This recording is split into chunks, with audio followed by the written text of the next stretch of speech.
गुरुचरित्र आपल्याला काय शिकवते? 1. आपली चूक नसताना दुसऱ्याकडून झालेला त्रास हे आपलेच प्रारब्ध असते. 2. आपण मदत करत नसतो, तर वैश्विक शक्तीने ती मदत पोचवण्यासाठी आपली निवड केलेली असते. 3. आपल्या मनात सतत शंका असतात, कारण आपल्याला चमत्कार व्हावेत असे वाटत असते. ही शंका जाऊन ठाम श्रद्धा आली की शंका दूर होते. 4. यांत्रिकपणे देव सापडत नाही, मग कितीही ठिकाणी धावपळ करा. 5. मनुष्य रूपातच बहुतेक गुरु भेटतात, पण कोणाला तरी गुरु मानायला मन धजावत नाही. त्यापेक्षा एखाद्या मूर्तीला गुरु मानणे सोयीचे वाटते. इथेच गल्लत होते. पण योग्य गुरु भेटणे हेही आपल्या कळकळीतूनच होऊ शकते. 6. काळ हा परमेश्वरलाही चुकला नाही, इतके क्रांतिकारी विधान गुरुचरित्रात आहे. 7. आपली काही पापे असतात ती आपल्या मानसिक वेदनेतून प्रायश्चित करवतात, त्याला पर्यायी उपाय नाही. 8. नृसिंह सरस्वती महाराजांनी संन्यास घेण्याचा उपदेश कधीच केला नाही, आपापली जग राहाटी चालवावी हेच सांगितले. 9. महाराज वैश्विक शक्तीच्या सूचनेने राहिल्यासारखे वाटतात, बाकीच्या घटना या घडत गेल्या, मुख्य कार्य ठरलेले होते. 10. अवतार हे काळाप्रमाणे होतात, दरवेळी एकाच रूपात येत नाहीत.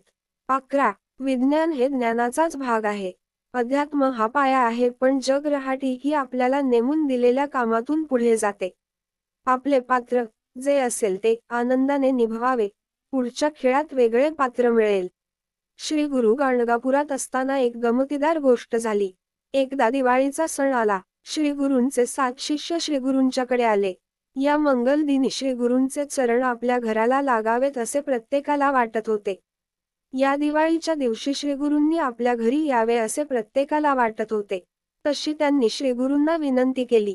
श्री गुरूंना त्यांचे मन मोडवेना. तेव्हा ते शिष्यांना म्हणाले, तुम्ही सगळेच माझे प्रिय शिष्य आहात, तेव्हा मी एकाच दिवशी तुम्हा सर्वांच्या घरी कसा येणार? तेव्हा मी कोणाच्या घरी येऊ ते आपापसात ठरवा व मला सांगा. श्री गुरूंनी आपल्याच घरी यावे असे त्या 7ही शिष्यांना वाटत होते. त्यावरून त्यांचे भांडण सुरू झाले. त्यांचे काही केल्या एकमत होईना. मग श्री गुरूंनी युक्ती केली. त्यांनी एकेका शिष्याला बाजूला बोलाविले व त्याला सांगितले, मी तुझ्याकडेच येईन, पण हे कोणाला सांगू नकोस. आता तू शांतपणे आपल्या घरी जा. अशा रीतीने प्रत्येकाची समजूत काढून सर्वांना वाटेला लावले. त्यामुळे श्रीगुरु फक्त आपल्याच घरी येणार म्हणून सर्वांना आनंद झाला. ते सर्वजण आपापल्या गावी गेले. दिवाळीला श्रीगुरु बाहेरगावी आपल्या शिष्यांकडे जाणार ही बातमी मठातील भक्तांना समजली. तेव्हा ते श्रीगुरूंना म्हणाले, स्वामी, दिवाळीसारख्या पवित्र दिवशी तुम्ही बाहेरगावी शिष्याकडे जाणार, मग आम्ही कोणाचे दर्शन घ्यायचे? तुम्ही दिवाळीत आम्हाला सोडून कोठेही जाऊ नये. त्यांचे मनोगत लक्षात घेऊन श्रीगुरु त्यांना म्हणाले, तुम्ही चिंता करू नका, आम्ही येथेच राहू. ते ऐकून सर्वांना समाधान वाटले. दिवाळीच्या दिवशी श्रीगुरूंनी मंगलस्नान केले. आपल्या योग सामर्थ्याने 7 रूपे घेतली व एकेका रूपाने ते विविध गावांत राहणाऱ्या आपल्या 7ही शिष्यांच्या घरी गेले. त्या सर्वांकडून त्यांनी पूजासेवा घेतली व मठातही राहिले. कार्तिकी पौर्णिमेला दीपाराधना करण्यासाठी श्रीगुरूंचे ते 7ही शिष्य गाणगापूरला मठात आले.